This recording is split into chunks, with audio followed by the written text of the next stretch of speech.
Hello, everyone. I think most of the people are already in from the waiting room, so we can start now. Hello. We hope you're doing well this morning, and thank you all for joining this talk today. My name is Adeline, and I'm super excited to be co-moderating this talk along my friend, Adina.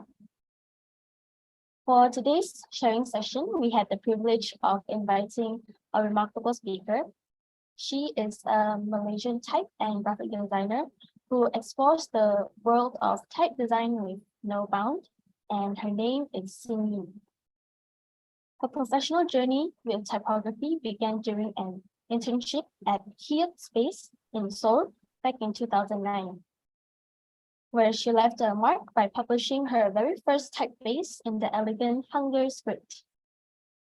And she later on obtained a BFA degree at Korean National University of Arts in 2011, where she published the Hangul script as a part of a final degree project. Back in Malaysia, Hsin Yin has been a collaborator with Huruf and HRF Type, a collective dedicated to promoting typography and type design awareness in Malaysia. As many of us today are interested in design, or more specifically type design, we believe that her sharing today will inspire us in some way or another. And so with that, I'll hand it over to Adina to tell you all about today's session. Thank you, Adeline. Now, I would like to tell you all about what we have in store today, which is Hsin Yin's creative experience with commercial vehicle labels in Malaysia, titled "BARANG² SENDIRI S'JA." This sharing session will discuss what seems to be mundane markings on commercial vehicles that caught Hsin Yin's curiosity as a type enthusiast. Through conversations with design writers who work on commercial vehicles labelings, Hsin Yin was able to understand the practice and process, writing tools, methods used, and how these sign painters act out livelihood. By observing the vast array of lettering styles and the informality of the practice, she was able to shine a light on the undefined hand-lettered signs that constitute the typographic streetscape of commercial vehicles in Malaysia. There's so much to learn from her journey, and I'm sure everyone here is excited to hear and learn. So I won't take any more time delaying. I now welcome her to the stage. All right, thank you, Adeline and Adina, for the introduction. Okay, without further ado, let me share my screen.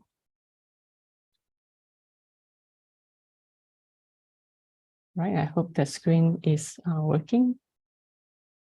Okay, great. So yeah, as being introduced by Adeline earlier, I just quickly go through a little bit on my education background. So in 2004, I began to learn graphic design. This is when and where I met Mr. Vinod, our senior lecturer from the design school. And yeah, he is the very first person to introduce me the idea of type design, although he wasn't teaching me the subject of typography, but it is from where I learned about the idea of typeface can be designed. Then I have the opportunity to further my study to South Korea, to Korean National University of Arts. And one thing quite important to sort of set the mark there is I had the opportunity to have the internship at one of the type foundry. So it is when and where I got to get a little bit more into in terms of skill set, and also I mean the skill set on learning the softwares, and also the fundamental process of designing a typeface. So my graduate project is about reinterpreting a stencil type into a workable typeface. So it was quite a naive idea on that time, because I was so through my observation, I was trying to search for, is there any font that has this stencil treatment in Hangul? So, there wasn't any. So it's a very naive idea to start with. But what made a significant influence from that project on my later research into this commercial vehicle label is it is when and where I started to use photography as a medium to document and also research into vernacular typography. All right. So yeah, I think I wouldn't need to go through this because Adeline has been very helpful on introducing me on part of my working and also my activities, which is with typography related. Yep. Okay, so this research actually started around 2013, but it all went quite fragmented and it wasn't continuous. I didn't happen to work on it continuously, so it is more like by chance. If I see the label on the street and I find, oh, this is quite nice, and then I start taking photos and so on and so forth. And in between 2016 and 20, I started to creating a typeface based on what I observed from the labels. Yeah, but then it is only happened last year. I started to have a more structural visual research, which is turning in this curiosity into an essay writing. And that opportunity actually came from an initiative from South Korean publisher, BARANG². He actually invited to propose, why not we work on a content that talk about Malaysia visual culture that relate to our typographic streetscape.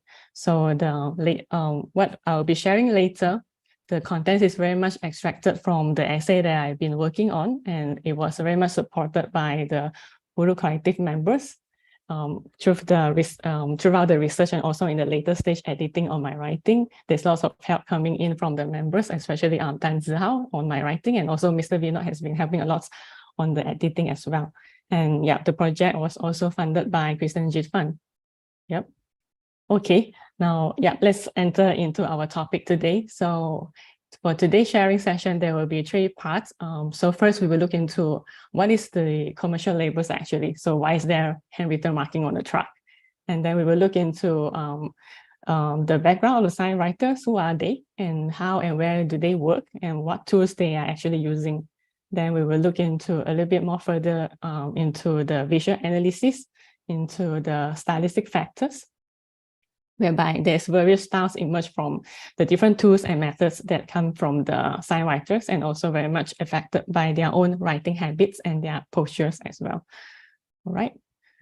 So yeah, so what is this commercial vehicle labels actually? These labels actually an official written label to represent a legal status of the vehicles for commercial usage. So usually we see on the truck, sometimes on the van, yeah, depends on, yes, and very rarely we'll see on the sedan or a car, because not so much people would turn a sedan into a commercial usage. So we usually see on truck or van. And then what was written on the information are what are the specific goods to be transported, and also the payload capacity, which is on the black label at the bottom. And of course, yeah, the name of the company, the register address, yeah, and then right at the bottom is the goods to be transported. Okay, so yeah, so these labels is actually being regulated by the Malaysian Route and Transport Department, which I think is more commonly known as the JBJ in Malaysia. And it was enforced by a private entity called Puspakom. Puspakom has a general inspection guidelines. This is what you're seeing on the screen right now. It's a PDF document. I just got it downloaded from the internet, from the Puspakom website. So what was written on the paper regarding the inspection guidelines is quite straightforward. There's only 2 requirements being stated there. So firstly was the color of the lettering must be contrast with the background. And then secondly is the letter font height to be exceed 25 mm. So other than the color and size, it doesn't specify the lettering style or what kind of format or fabrication method. So yeah, so thanks to that ambiguity on the regulation, so we get to see an very intriguing variety of lettering styles being developed through time. So yeah, another things was to be mentioned, which is quite unique in our in Malay language. I mean, in this label is the abbreviation form. Due to, yeah, if you look at the label again, yeah, due to the writer has to compress all the written information into the door card of the truck or lorry, right? So with that, they try to save space, okay, to squeeze as much lettering as possible into the limited space. So what was being kind of like invented by the writer, but because this wasn't written on the guideline, so it was sort of like an invention from the writer themselves. So there's various abbreviation form on indicating barang-barang sendiri saja, which it means personal goods only in Malay.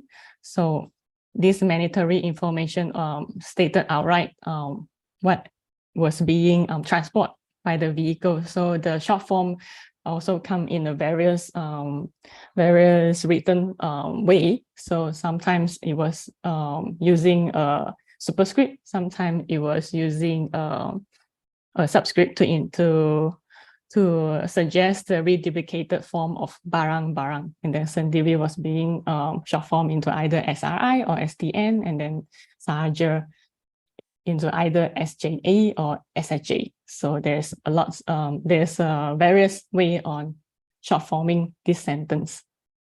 Okay, now let's look into the site writers. So through our initiate research, we got the opportunity to talk with 3 site writers. So the first is actually brothers. There's two brothers, they're working together on this sign writing. So they have this background in advertising, sign painting, which means that before they started to do this label writing, they were the hand-painted signages painter, okay? So they are both in their late 40s. They have been practicing these labels writing since the late 90s. And then the second sign writer we met, her name was Mei Jian, and he's only in his mid-20s. So he started this label writing in 2017. So it's a self-taught sign writer, which taken this job by chance. And then lastly, Encik Nasharuddin, he's in his mid-50s, and he started writing this label in 2007. So he took this label writing as a side hustle for extra income. So it wasn't his main occupation. He had been doing some other runner, which we will look into that later. All right. So yeah, this is when and where we met the Wong brothers. So usually all these label writer, they work around the Puspakom, where it's a private private sector that inspect the vehicles before while they're renewing their license or transferring their ownership. Okay, so this is the Puspakom, the center, and then the Wong brothers, actually they don't have a permanent space. Where they actually store their writing tools and also their documents are all in this mobile office. So it's a truck. All right, so at the corner here, there's actually the contact number of the brothers. Ming Wai and Ming Fu is their name. So whenever a driver, a truck or the truck owner looking for someone to write the label, they were perhaps by chance they will find their contact number, or by asking around they will get their contact number. Okay.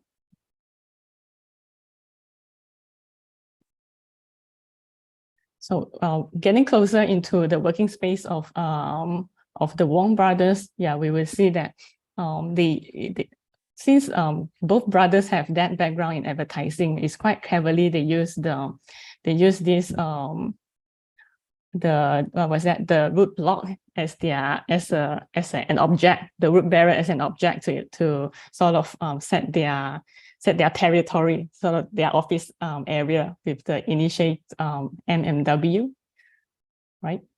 Okay, so we also have the opportunity to talk with Ming Wai, and he very generously demonstrate block lettering for us. This is one of the common lettering style being taught and being practiced by the sign painters in the early 70s and 80s. Of course, we no longer seeing much signages being hand painted, but yeah, this is one of the most generic hand painted lettering. So it's quite amazed us that he still could remember all that details, like how to measure the size of the letterings and what are the and all these typographic details, like how to balance the width of the strokes, and then the counters, and the relationship between the counters, and so on and so forth. It's quite yeah, we were quite impressed while he demonstrated to us by the time. So yeah, the tool being used by the sign painters, I mean the sign writers, is quite basic. It's nothing too complicated in a way. So yeah, this is what Min shared with us while he introduced the tools that he's using. So usually the paint that being used to write the labels was enable pen is usually being used on the metal surface. And then turpentine was used as a solvent, or sometimes they use it to erase the writing when it happened any mistake, or they have to replace another address, or so on and so forth. So one thing that he highlight very much is the brush itself. So he emphasized that the brush has to be made of the bristle has to be made for Koniski tail. So he emphasized that only this bristle, it can enable the writer to write it in a more, to create the more elastic movement, so that the stroke can be more easily controlled by the writer. Another very interesting details that we observe from his tools is he even made his own brush holder, which using a PVC pipes. So most of the tools that we could see from here is very much very basic and very DIY sort of things. And to go into the process is actually quite straightforward also. So it begins by using a tape. So the writer usually use a tape. So in this case, the Min is using a yellow tape to measure the letter height, before he start writing it. So once and the length is based on the length of the address, So here are the quick, the short tips on the process of the writing.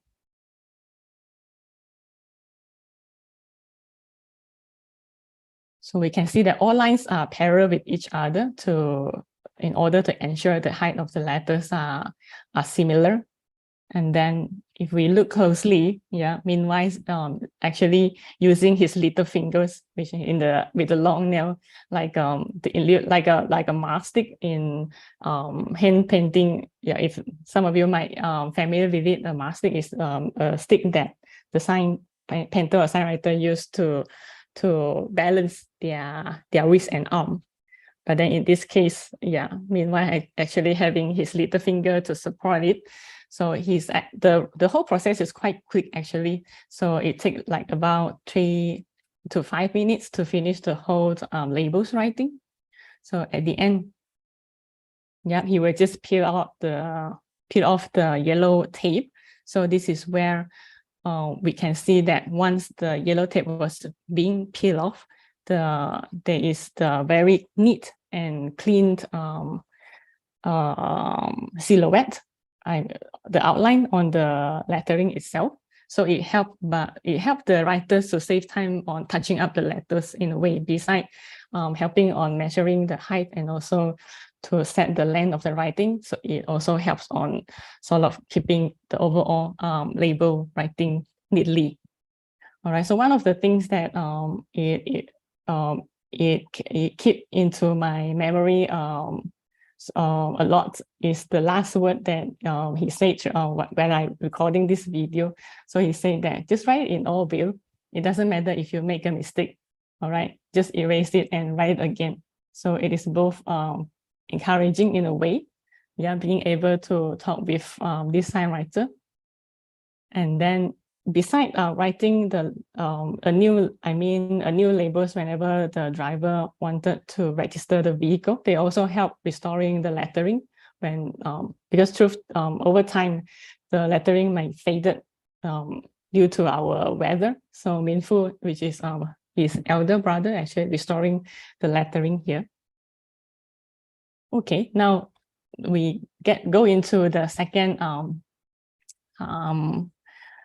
label writers, who is Mei Jian. So her office is just few blocks away. So her background is also quite unique because she picked up this practice is all because of her father. Wanted her to pick up this new skill. So let's go back a little bit further, a bit back into what is her background about. So soon after she graduated from high school, all right, she already started to work with her father to help his business on assisting the vehicle owners to renew their insurance and license, and so on and so forth. So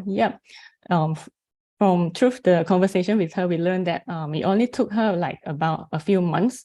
What you're seeing here is actually her practice sheet.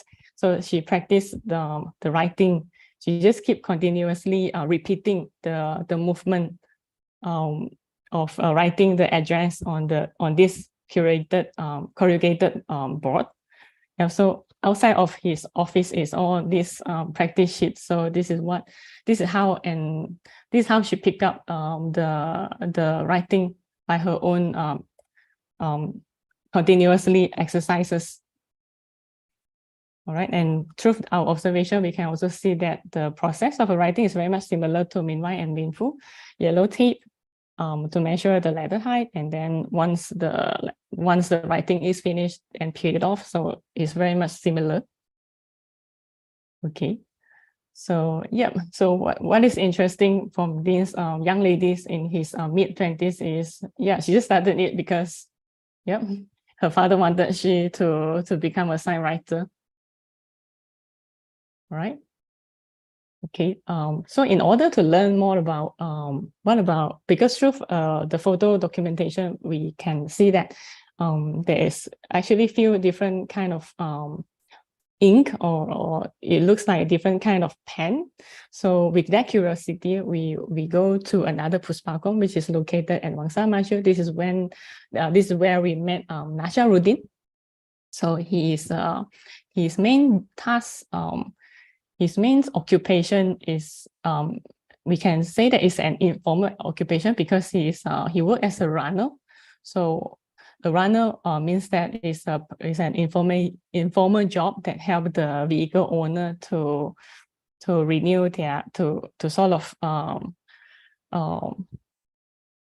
because some driver, they try to save time for not going to the Puspakom themselves, so they will get this person, a runner, to help them to went through all that errands. So his main occupation is actually being a runner. So that what's interesting about him is due to he doesn't have a permanent space, or he, unlike Minfu in Minwai and also Mei Jian, they have sort of like a roofed space nearby the Puspakom. But he, being a person, just go around in the Puspakom area to work there. He doesn't have that space. But then what impressed us is his innovative thinking. So he actually came up with his own way to write the label. So his tool of writing the label is the white permanent marker, and then first he write it. First he received the order from the vehicle owner through like telecommunication, through message, through WhatsApp, and then they will send him this document of their registration. Then he will write the address according to the document into a vinyl sticker with a permanent white marker. So with that, we sort of can observe a totally new tools. So unlike Minfu, Minwai, Mei Jian, they use a brush. So for him, he's using this permanent marker. Okay, the process is very much similar also. First, he used masking tape to tape out the space for the writing area. But then his writing style is definitely very unique on his own, which we can see there's a very wavy, curvy skeleton that can be observed in his handwriting. Okay, so again, through the conversation, we can see that this handwriting job is actually like the like how the writer express themselves. Whenever we ask, okay, how whenever we approach the writer, they was quite a surprise, like why this kind of job and yeah, this kind of work will be interested by someone else, and the person try to document it. So for him, he just see that it's writing, it's just only writing. So he feel that he can also do also. He even saying you can also do it if you want to. Yeah. So it was so the process of documenting and doing this research, the most interesting part is to having a conversation with the label writers. Okay, now let's so throughout the process of documenting, we got a chance to really have a preliminary visual analysis into the various style of handwriting labels. So now we can actually look into how all that stylistic factors actually affecting the outcome of the handwriting label. Okay. So I will try to break into a few sections here. First, we look into the label that being writing over a text or within a text or without a text. How does that make differences? Then we'll look into the skeleton, proportion, and texture due to the handwriting, the habit of the writer in him or herself. We are able to see a very different proportion and texture being generated from there, and also their axis and the composition. So from here, we try to use a little bit of typographic understanding and typographic terminology to understand this label writing. Okay, the first thing, the most important and most unique about this label writing is using the tapes. So that actually gave a very unique overall outline or silhouette of the letter form itself. Yeah, so from here, when the lettering was written over a text, we can see that letter form that usually we have that overshoot, the rounder letter form like O, C, G, like, yeah, you can look at this image here. The top of the overshoot is actually being trimmed off. Yeah, and then there's actually another style, which is writing without a text. So usually the writer will use the chart lines to indicate the writing area. So with this method, we can see that the end stroke of the letter form can be generated in a rounded form or pointy form. Yeah, it's totally different from what we see when the writer write over a text. And yeah, now we can observe further into their skeleton. Some letter form has a much squarish form, okay, which we also can refer as a Gothic style. And then some letter form is actually has that angular, like it looks like an almond shape when you look at the letter O. And then an oval and rounded form also can being generated throughout all the varieties of styles, which is a lot more rounded. Yeah. And then this most of the labels we observe are being written upright. Yeah, mostly. But then there's also another variant of styles. The writer actually introducing a slanted axis, like what we are seeing the example here. And also composition also comes in. So far we observed there's two ways to make that composition. Usually we see the flushing left, and then the other variant is the centralized. So usually when it comes to centralized, it looks a little bit more formal in a way. And yeah, another interesting observation from the labeling is combination of different styles. So with that, the writer actually sets some information hierarchy by combining two different styles. Yeah. Yep. So yeah, throughout our observation, another interesting part is to see that the DIY, we sort of we can speculate that I think mostly these kind of DIY looking labels are being written by the driver himself. because due to these labels, although it's an official marking to state the usage of the vehicle, but then either the government or the Puspakom hasn't yet has any standard on regulating the lettering style. So as long as the written information is accurate according to the registered document, they can actually pass the inspection. So yeah, so it's another interesting observation. It's all like the Comic Sans version of the labeling. Okay. So yeah, so throughout all this research process, we sort of have the thought of, yeah, due to the lettering style was being granted, I mean the approval is being granted as long as the label could accurately represent the information of the registered document and without any standard from the government. So the convention is actually being established by the signwriter themselves. Okay, and the best practice is sort of based on all the signwriters, their general consensus. So truth is all through their reputation and also reputation on writing and also their habitation, their writing habit.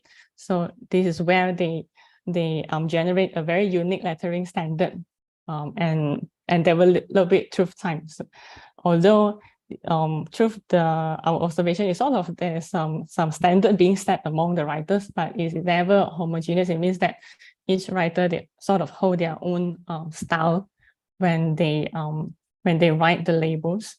So we can see that what are the spirit being introduced from this label practice, and also the writer is all about learn by doing.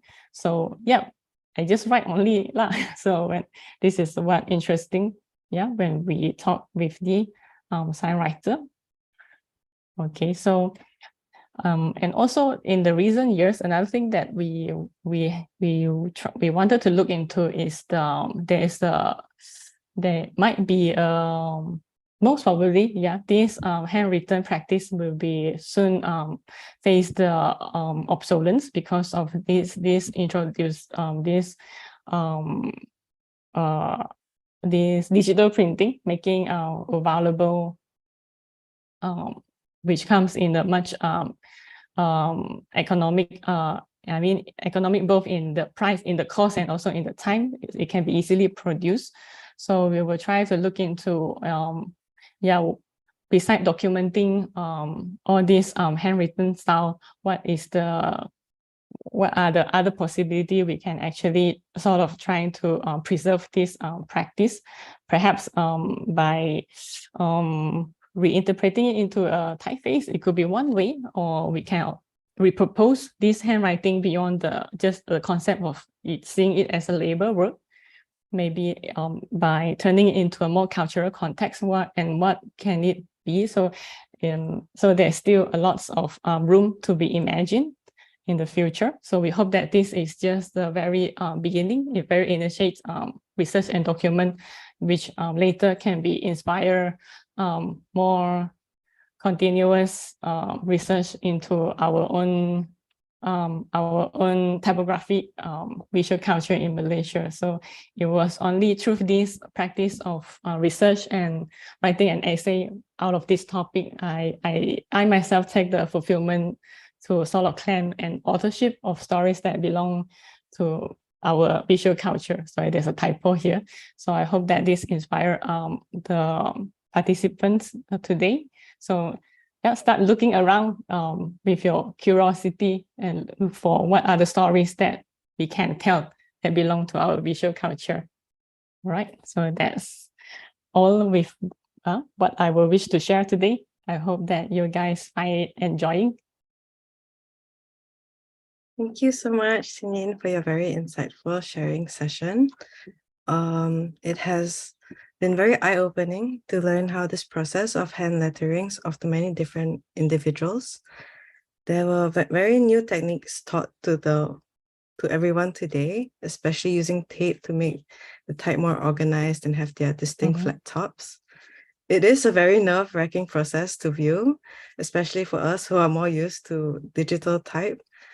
But I'm sure it is very inspiring, and it's very it's one step to make us more aware of our surroundings in our daily lives.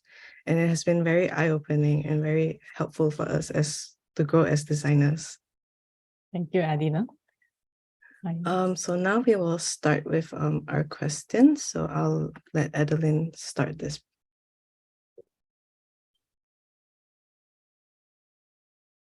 From the chat, Mr. Vinod asked, how difficult was it to get funding for your project? How difficult was it to get funding? How difficult? To answer the how, should we answer by setting the level of difficulty? I think mostly I started it by doing it on the free time basis, like what I mentioned earlier, the curiosity actually sparked in the 2013. So just by doing it by chance, whenever I see, oh, this label is looking cool, snap a picture and that's it. But then it's only in last year, there was this proposal of publishing a book that talked about typography streetscape in Malaysia.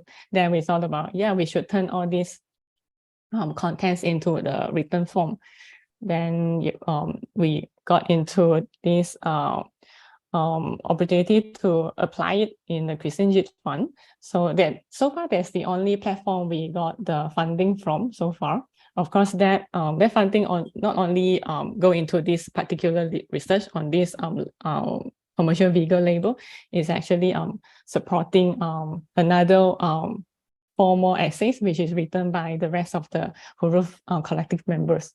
So it is very difficult. I think mostly we are doing it by self-funded, just doing it during our free time. If there's any information of any further funding that you can be introduced, we are very happy to learn about that. Thank you. Right. On the second question. Okay, so for the second question, why do the writings on truck doors sometimes appear as black lettering on white backgrounds and other times as white lettering on a black painted rectangle, even if the truck door itself is white? Is there a reason for that? I think this question I will keep it until I met the writer again. But then for my own guessing, my speculation is I think painting it black, because we can go back to the earlier slide, like what we can observe from the tools at the Wong brothers.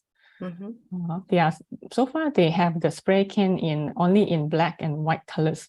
So I suspect whenever if they can't repaint the body of the vehicle, so what they will do is they will it's either cover it with black color. I think it's the easiest way in compared to cover it with a lighter color. So with the darker color, they cover maybe there's some blemish on the vehicle, the vehicle bodies. So the writer will just cover it with a black color and then rewrite and write the label in the white ink. I mean, in a white paint. I hope that answers your curiosity. But then I definitely will keep this question until I met the writer again. All right. Another question by Low Hsin Yin is, when different individuals write the labels, do the fonts change or evolve? Definitely. I believe due to this practice itself is handwritten, is something very organic. All depends on the habit and also the posture. So also, through our research, we see that some sign writer, they write it upright when they're standing or sitting. I mean, by having the body of the vehicle upright. But then when it comes to the case of Encik Nasharuddin, he's actually writing it on the table, with the vinyl sticker on the table. So it's two different writing posture. So all that will affect the outcome of the handwriting. All right. For the next question, Why hasn't this process been digitized? This could be easily printed out and stuck onto metal doors, no? Why? Sorry, I missed that Okay. question. All right. So why Why can't this- this process be digitized instead of the traditional handwritten aspect? It has been okay in terms of the writing styles. Why Mhm. hasn't this process been digitized on the methods? Yeah, then I think it depends on those who has that skill set and knowledge on digitizing handwriting, whether he or she wanted to pick this up as an inspo to reinterpret it into a font. Yeah. So by far, so beside me, so far I know that a few other graphic type designer we trying to reinterpret it. But then, yeah, we will see whether is that way to. Because I myself, I sort of feel a little bit unsure because while doing that, we sort of replacing okay the work of the sign writer themselves. So once there's this font that resemble their writing, yeah, I myself feel like it's something not so right to do, but definitely I suspect soon after, not so long, yeah, most of the labels will be digital printed with existing font. So it's all, I think it's all based on us and also the vehicle owner themselves also, whether they want to continue this aesthetic. Yeah, whenever it comes to creating this label, with whether the owner, because the owner, he or she is the person who decides what to put onto their van and truck. So whether they want to continue this aesthetic or not, or the typeface, I mean the type designer, when we take this as an inspo, it all depends on how we reinterpret it and turn it into a font, a typeface. Thank you. Another question by Mr. Rina is, in your visual research of all these different label writing styles, do you have a favorite? This is a very interesting question. My favorite so far goes to this label from Malacca.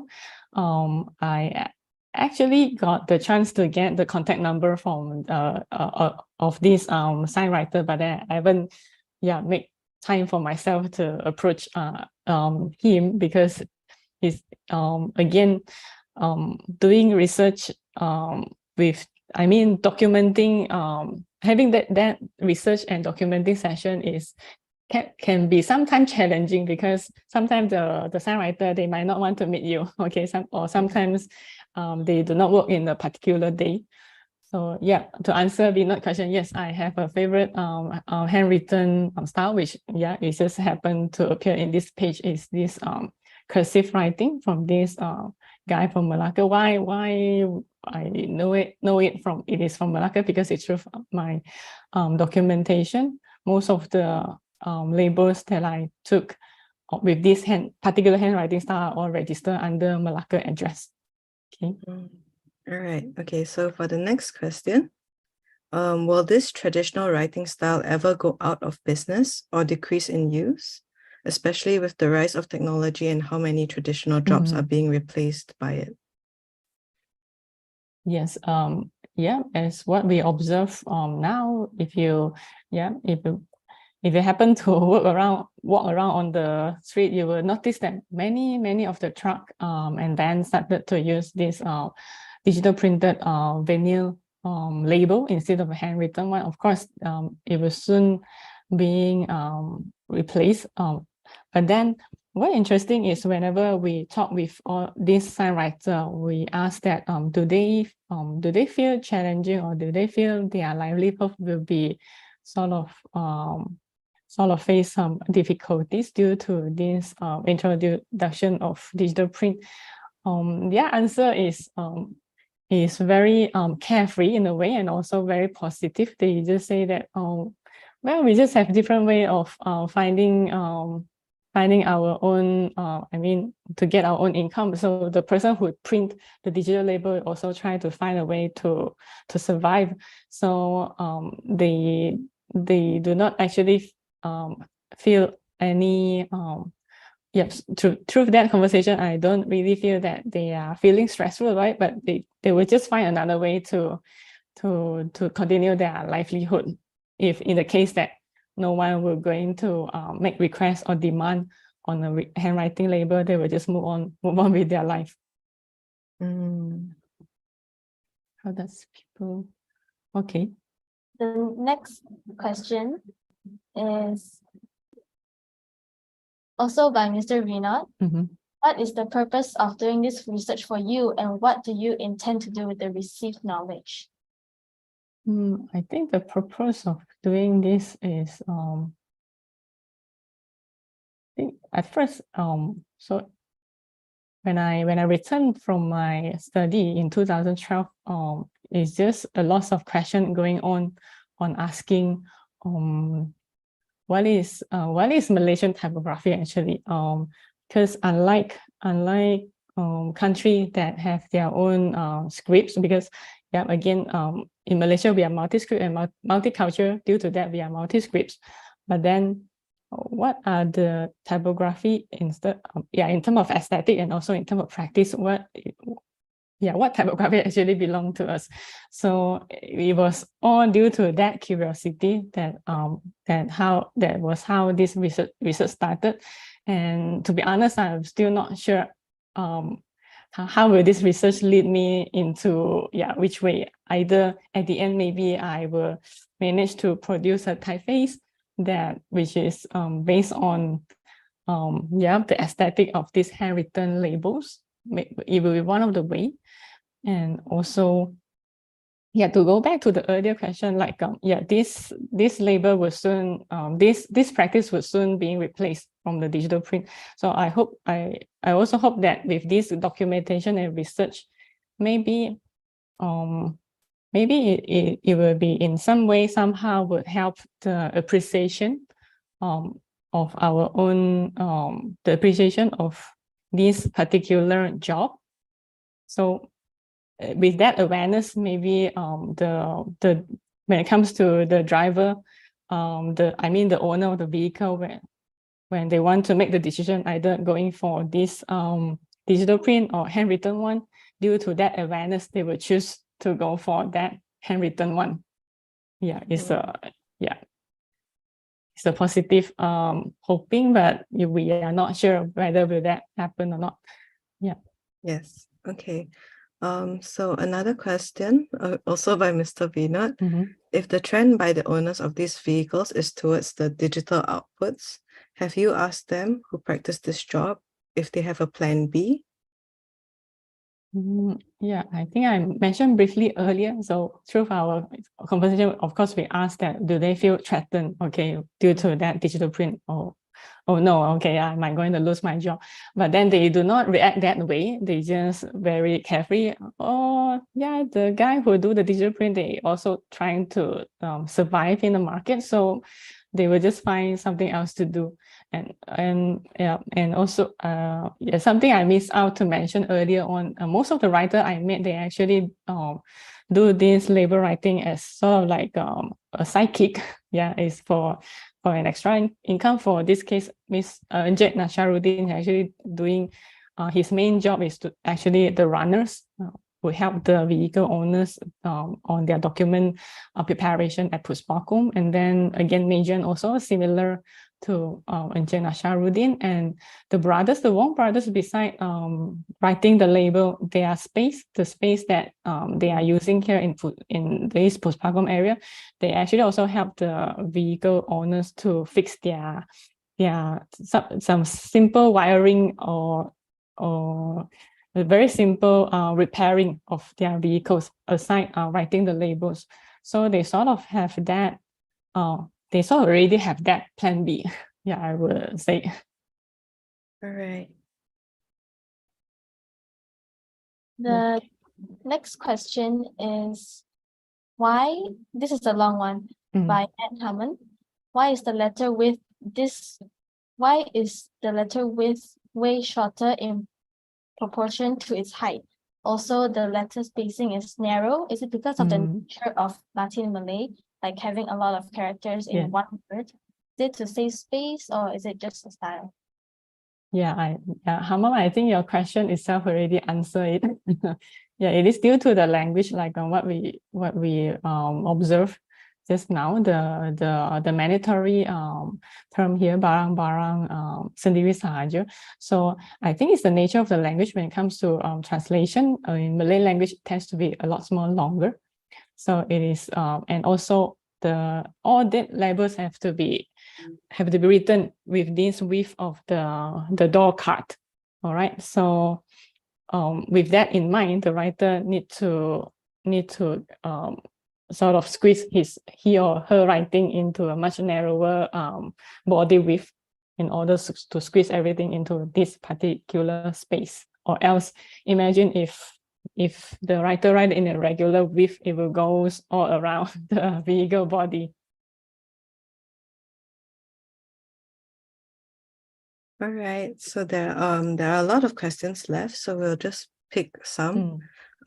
Here's another one.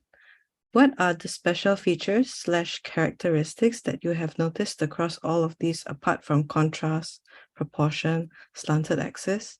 Is there something that can combine all the styles in one? This is a very interesting question. Something to combine everything. Yeah, why not? Perhaps Hamam, because Hamam, I met him last year while he was in my class.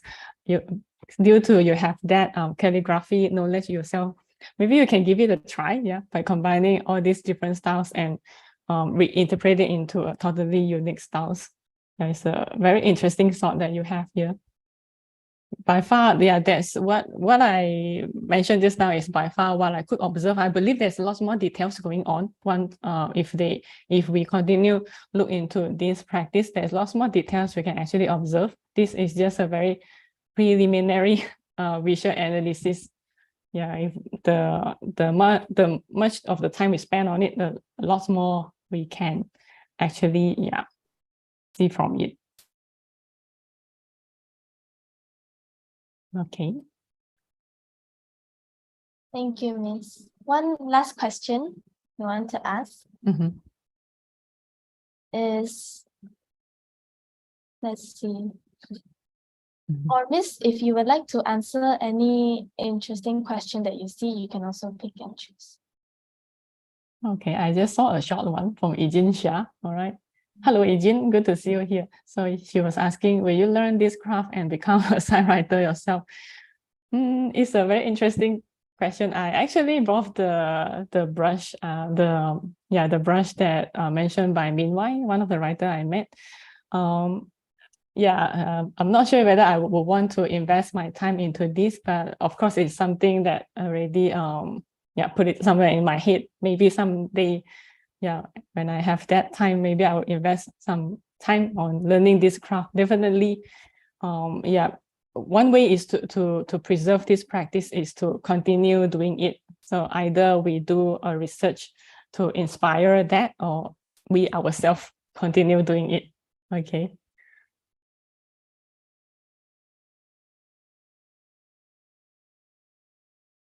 Okay. So I think that should be all the questions for now. Thank you so much for answering everything we have had to ask so far. Is there any final thoughts you would like to leave us today with? Final thought, I hope this curiosity will, with this sharing session today, I hope that more and more people will actually start looking into it. Sometimes doing something by your own is a little bit challenging, and it's a little bit you get lazy over time. All right. So for those who have, if you're interested to continue having this conversation with this curiosity, I think we can get in touch with email. I would just or with my Instagram account, we can continue having this conversation. I think, yeah, instead of doing this alone, yeah, I think it will be interesting to continue it collectively. This is what we do in the Huruf Collective. Yeah. Yeah. So. All right. That's Thank you. all. Thank you so much. Be sure to contact Miss Hsin Yin if there's anything that you guys would like to ask her further, or maybe provide some insight that you have yourself. Mhm. All right. So thank you so much to everyone for joining this today. Thank you, Miss Hsin Yin, again for Yeah. giving her knowledge and her inspiration and her journey today. We are definitely very inspired, and we would like to thank everyone who has joined, and we hope that everyone has learned a lot from Miss Hsin Yin. Thank you for the opportunity. Yeah. Thank you for hosting also Adina and Adeline, and of course, Mr. Vinod, yeah, for inviting me to be in this sharing session. Yeah. Thanks for joining, everyone. All right. So yeah. Thank you, everyone. Thank you, everyone. Thank you, Miss. Thank you. Bye-bye. Bye-bye.